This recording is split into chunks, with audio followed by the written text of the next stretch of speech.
Everyone, welcome at my channel. Today we start sum number third. The mean of the given data. Mean already आपके पास answer में given है. Find the missing two numbers. हमने दो missing number निकालने हैं. If both numbers are same, दोनों number same है.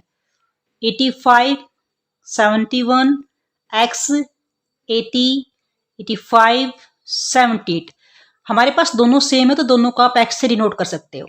यहाँ से हमें मीन निकालना है. जो भी वैल्यू के अंदर गिवन हो उसी के फार्मूले से हम क्वेश्चन को स्टार्ट करते हैं. मीन दिया तो ऑलरेडी हम मीन की वैल्यू इसके अंदर राइट करेंगे. अब मीन की जगह उसका फार्मूला राइट करेंगे. मीन होता है सम ऑफ द ऑब्जर्वेशन जो हम ऑब्जर्व कर रहे हैं और बाय में नंबर ऑफ ऑब्जर्वेशन. इक्वल आपका इक्वल एज इट इज रहेगा और जो वैल्यू ऑलरेडी गिवन है वो हम उसको राइट हैंड में ही रखेंगे. अब हमने इन सब का सम करना है अकॉर्डिंग टू यहाँ क्वेश्चन में सम करना, तो सबको हम सम करेंगे. यहाँ से देखिए 80 और 70 150 और 156 हो गया. ये 80 और 80 हमारे पास 160 और 165 हो गया और 78, यानी नंबर्स को हम नंबर्स के साथ ऐड कर सकते हैं. उसके बाद देखिए यहाँ से 11 और 8 19 1, 6 और 6 12 और 7 19 और 1 1 2 3 399. यहाँ पर ये नंबर्स का सम है. और x और x वेरिएबल को हमेशा वेरिएबल से ऐड कर सकते हैं, x को x के साथ ऐड कर सकते हैं. x और x हमारे पास हो गए 2x, यानी सबको हमने मिलाना है. और बाय में नंबर्स 1 2 3 4 5 6 7, तो 7 से हम इसको डिवाइड करेंगे और इक्वल में हमारे पास ऑलरेडी रिजल्ट गिवन है. अब इसमें वेरिएबल है उसकी वैल्यू हम फाइंड आउट करेंगे, इसलिए इसके पास आसपास जो भी डिजिट्स हैं उसको 1 बाय 1 ट्रांसपोज करेंगे लेफ्ट से राइट की तरफ. यहाँ पे सबके डिवाइड में 7 है, उधर जाएगा तो मल्टीप्लाई में 399 प्लस 2x इक्वल टू 83.29 को हम मल्टीप्लाई करेंगे 7 से. मल्टीप्लाई कर लेते हैं. 7 9 जा 63, 6 यहाँ से कैरी 14 और 22 कैरी 21 और 23 2 यहाँ से 56 और 58. उसके बाद डेसिमल के 2 प्लेस है तो डेसिमल के 2 प्लेस पर पुट कर दीजिए. और लेफ्ट हैंड में हमारे पास ऑलरेडी यहाँ पर ये नंबर है. अब यहाँ से जो प्लस माइनस में नंबर उसको उठाएंगे, ट्रांसपोज करेंगे लेफ्ट से राइट की तरफ. जो नंबर ऑलरेडी यहाँ पर है उसको रखिए, जो पहले से वहाँ पर है उसको भी हम रखेंगे. यहाँ ये प्लस का नंबर है, उधर जाकर ये नंबर माइनस का हो जाएगा. ध्यान रखिए हमेशा कंप्लीट डिजिट को कंप्लीट डिजिट से माइनस करते हैं और डेसिमल को हमेशा डेसिमल से ही माइनस करते हैं. डेसिमल कोई नंबर नहीं तो डेसिमल लगा के हम इसको रख सकते हैं. अब यहाँ से 13 में से 9 रिमेनिंग इज 4 7, 17 में से 9 हमारे पास रिमेनिंग इज 8 और यहाँ से 4 में से 1. अब यहाँ पर 2x इक्वल टू 184.03. हमें x की वैल्यू निकालनी है तो 2 को भी ट्रांसपोज करेंगे. यहाँ ये मल्टीप्लाई में इनके बीच में, उधर जाएगा तो ये नंबर डिवाइड में हो जाएगा. 184.03 को हम डिवाइड करेंगे फिर 2 से. 2 से भी इसको डिवाइड करेंगे. 2 की टेबल में ये 2 9 जा 18, फिर 2 2 जा 4 पॉइंट ऑलरेडी 0 और 2 1 जा 2 रिमेनिंग इज 1 0 फिर लगा सकते हैं डेसिमल के बाद. 2 5 जा 10 तो 92.01. यहाँ से जो हमारे पास मिसिंग नंबर है वो 92.01 या 5 भी आप इसको राइट कर सकते हैं. तो दोनों नंबर सेम है तो दोनों की वैल्यू हमारे पास सेम रहेगी. Now sum number 4. Find the mean of the following frequency distribution. Frequency distribution दिया है, यानी टेबल अरेंज करके दिया हुआ है, उसमें हमने मीन वैल्यू निकालनी है. यहाँ से xi यानी हमारे पास 1 डिजिट्स है 125, 126, 127, 128, 129 और 130 तक हमारे पास डिजिट है. फ्रीक्वेंसी fi से डिनोट करते, यानी जो 125 है वो 8 बार यूज हुआ है, 126 5 टाइम यूज हुआ है, 127 7 टाइम और ये 9 टाइम और ये 2 टाइम और ये हमारे पास 11 टाइम यूज हुआ है. What is the range of the data. इस डाटा की हमने फाइंड द मीन, इसमें हमें मीन भी निकालना है. तो मीन के लिए हमारे पास सबसे पहले देखिए हमें किस नंबर की रिक्वायरमेंट है. मीन होता है हमारे पास सम ऑफ ऑब्जर्वेशन बाय में नंबर ऑफ ऑब्जर्वेशन. अब हमें सम चाहिए, यानी जो 125 8 बार यूज हुआ है उसका हमें प्लस चाहिए, यानी 125 को हमने 8 टाइम प्लस करना है। जिस नंबर को जितनी बार प्लस करना हो अगर उसी नंबर से मल्टीप्लाई कर दें तो रिजल्ट हमारे पास सेम रहता है, यानी वो हमारा प्लस आ जाएगा। तो यहाँ से हम इसको XI यानी दोनों की मल्टीप्लाई 125 को हमने 8 बार प्लस करने के बजाय हम 8 से मल्टीप्लाई कर दें तो रिजल्ट सेम रहेगा, यानी 8 5 जा 40, 14 एंड 16 2 और 1000। इसको हम 5 से मल्टीप्लाई करेंगे क्योंकि 126 को हमने 5 बार प्लस करना है, तो 5 से मल्टीप्लाई कर देंगे। 5 6 जा 30, 3 10 और 13 1 और 6। 7 से मल्टीप्लाई करेंगे, 7 7 जा 49, 4 14 18 1 7 और 8। अब इसको 180 को हमने 9 टाइम प्लस करना है तो 9 से मल्टीप्लाई कर देंगे, यानी ये प्लस आ रहा है इनका। 9 8 जा 72, 7 9 2 जा 18 और 7 25 2 9 और 11। 129 को 2 टाइम प्लस करना है तो 2 से मल्टीप्लाई कर दीजिए, यानी प्लस आ जाएगा इनका 2 टाइम। 9 2 जा 18, 4 एंड 5 सॉरी 2 9 जा 18, 1 2 2 जा 4 एंड 5 तो 2 1 जा 2।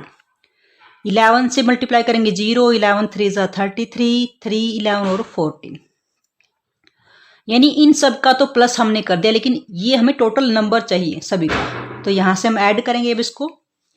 यहाँ से देखिए 9 11 और 8 19, 1 कैरी, यहाँ से 4 12 17 और यहाँ से 8 25, 2 यहाँ से 8 और 8 16 17, 17 और 6 हमारे पास 23, 2 यहाँ से 2 3 4 5। यहाँ से ये हमने इन सबको सम कर लिया, यानी सबका हमारे पास ये टोटल नंबर आ गया 5359। और नंबर्स ऑफ ऑब्जर्वेशन, कितने नंबर्स को हमने ऑब्जर्व किया, ये नंबर्स हैं, यानी 125 8 बार है तो 8 बार उसको हमने ऑब्जर्व किया, तो ये नंबर्स हैं जो उसको हमने ऑब्जर्व किया। 8 और 5 13, यहाँ से 20 29 31, यहाँ से 31 और यहाँ से 32 और 42 नंबर्स हैं जिनको हमने ऑब्जर्व किया, और उन सब का 42 नंबर्स का सम ये आता है। यानी हमने 5359 को डिवाइड करना पड़ेगा 42 से। 1 जा पे जाएगा 42, रिमेनिंग इज 1 और 1, यहाँ से 5। हिंट लेते हैं 4 टेबल में, 4 टेबल 4 3 जा 12 होता है, तो ये ज़्यादा हो जाएगा, तो 4 2 जा पे हम यानी इसको 2 से जाएंगे, 2 2 जा 4 और 2 4 जा 8, यानी 2 जा पे जाएगा। Remaining is 1 and 3। हम फिर यहाँ से 9 लेके आते हैं नीचे। अब देखिए 4 टेबल में 4 8 जा 32 होता है, तो यहाँ से 8 जा तो ज़्यादा हो जाएगा क्योंकि कैरी भी आएगा, तो 42 को या तो 8 से मल्टीप्लाई करेंगे, 42 को 7 से मल्टीप्लाई करेंगे। 8 जा 16, 32 और 33 हो जाएगा। यहाँ से देखिए 7 2 जा 14 और 28 और 29, यानी 7 पे ऊपर 294, रिमेनिंग इज 5 और यहाँ से 11 में से 2। हमेशा ध्यान रखिए जो रिमाइंडर हमेशा यहाँ से हम जो जिससे डिवाइड कर रहे हैं उस नंबर से कम बचना चाहिए, तब हमारे पास यानी हमारी डिवीजन जो प्रोसेस है वो सही जा रहा है। अब डेसिमल यहाँ पर लगाइए और डेसिमल यहाँ पर लगाइए, उसके बाद अकॉर्डिंग टू नीड आप 0 पुट कर सकते हो। 42 4 6 जा 24 होता है, तो यहाँ से आप 42 को 6 से मल्टीप्लाई कर सकते हो। 6 2 जा 12, 24 और 25, एक नंबर ज़्यादा हो गया, इसका मतलब हम 5 से भी जाएंगे। 5 पे जा रहे हैं तो 5 जा 10 और यहाँ से 20 और 21, 0 और 14। फिर हम एक नंबर और ले लेते हैं। अब देखिए यहाँ से 9 जा पे जाएगा। अब हमारे पास ये आ गई 127.59। अगर इसको हम प्योर वैल्यू निकालते हैं यानी एस्टिमेटेड निकालते हैं 1 प्लेस तक, तो यहाँ से 127 तो एज इट इज। अगर जो नेक्स्ट नंबर हम रिमूव कर रहे हैं मोर देन 5 या 5 से मोर देन है तो हमारे पास यहाँ से यानी जो 59 किसके नज़दीक है 60 के, यानी 60 नहीं लिखते हम, लास्ट में 0 लिखते हैं, यानी 6 राइट करते हैं। तो 127.6 इज द मीन वैल्यू। और व्हाट इज अ रेंज, तो इसमें रेंज हमसे पूछेगी, रेंज क्या है। यहाँ से देखिए मैक्सिमम नंबर हमारे पास क्या है 130 और मिनिमम नंबर यूज है 125। मैक्सिमम और मिनिमम नंबर का जो डिफरेंस होता है it is called the range. यहाँ से 5 is the range of this part. Next हमारे पास state the lower limit, upper limit, class size and class marks. देखिए यहाँ से 10 और 20 इसमें लोअर लिमिट है, यहाँ हमारे ये हमारे पास अपर लिमिट है यहाँ से। और क्लास साइज यानी जो क्लास इंटरवल होता है, क्लास का साइज क्या है, यानी क्लास का डिफरेंस क्या है, डिफरेंस हमेशा सेम होता है, वही क्लास साइज होता है। तो इसका जो क्लास साइज है, क्लास साइज हमारे पास 10 का डिफरेंस है, तो क्लास साइज हमारे पास 10 होगा। Lower limit 10, upper limit 20 and class size is 10। अब आता है क्लास मार्क्स। क्लास मार्क्स जिसको हम XI से डिनोट करते हैं, यानी इन दोनों की मीन वैल्यू होती है 10 + 20 यानी 30, और दोनों नंबर को प्लस किया तो डिवाइड बाय 2। मीन यानी sum of the observation by mean number of observation, तो यहाँ से 15। तो 15 इनका क्लास का जो मार्क्स है XI जो डिनोट करते हैं वो हमारे पास क्या है 15। सेम हमारे पास इसके अंदर है 7 और 18 के अंदर लोअर लिमिट, ये अपर लिमिट, और जो क्लास का साइज है यानी डिफरेंस क्या है यहाँ से 7 और यहाँ से 11, यहाँ से 18 हो जाएगा तो 11 इसका क्लास का साइज होगा।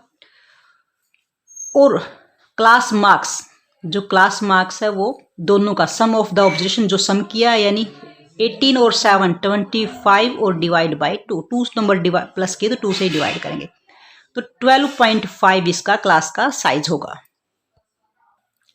सभी पार्ट सेम है। ए पार्ट देखिए 5.5 and 8.5 lower limit, upper limit, और क्लास का साइज चेक कर लीजिए। जो मेन डिफरेंस होता है वो क्लास का साइज होता है 5.5 यानी 0 यानी 3। जो क्लास का साइज है 3 का डिफरेंस है, क्योंकि अगर हम यहाँ से अगर नेक्स्ट हम क्लास राइट करेंगे 8.5 से लेकर 3 प्लस कर देंगे 11.5, तो ये क्लास का साइज रहेगा यानी क्लास इंटरवल है। और क्लास मार्क्स यानी दोनों को हमने प्लस करना है। क्लास मार्क्स हमेशा दोनों को प्लस करके 8 और 5 13 और 1 14 बाय में 2 से डिवाइड करेंगे 7, तो इसका क्लास का मार्क्स होगा हमारे पास 7। Now some number 6, right next 5 class interval. Class interval यानी ये लोअर लिमिट, ये अपर लिमिट, और हमने नेक्स्ट 5 लिखने हैं, क्लास इंटरवल लिखना है। जो क्लास का साइज है वो 10 है, तो 10 का डिफरेंस यानी 10 से लेकर यहाँ पर 20 तक, 20 से लेकर हमारे पास 30 तक, 30 से लेकर हमारे पास 40 तक, 40 से लेकर हमारे पास 50। नेक्स्ट 5 1 2 3 4 और 5 60 तक। हमेशा क्लास का साइज यहाँ भी डिफरेंस सेम होता है और यहाँ भी डिफरेंस सेम होता है, तो हमारा क्लास का साइज होता है। यहाँ से 0 से 4 यानी 4 से 8 जो क्लास का साइज है, यहाँ भी 4 और यहाँ भी 4 होता है। यहाँ से 0 से 0.1 यानी 0 से 0.1 और 0.2, 0.1 का डिफरेंस यहाँ से और 0.1 का डिफरेंस यहाँ से होता है, क्लास साइज है। नेक्स्ट में हमारे पास 1 6, क्लास का साइज हमारे पास क्या है 5, तो यहाँ से 6 से 11, 11 से 16, 16 से 21, 21 से हमारे पास 26, तो ये हमारे पास यानी सेम डिफरेंस, यहाँ भी 5 और यहाँ भी 5, वो हमारे पास क्लास का साइज होता है। और सेम इंटरवल से ही हमारे पास क्लास इंटरवल बनता है।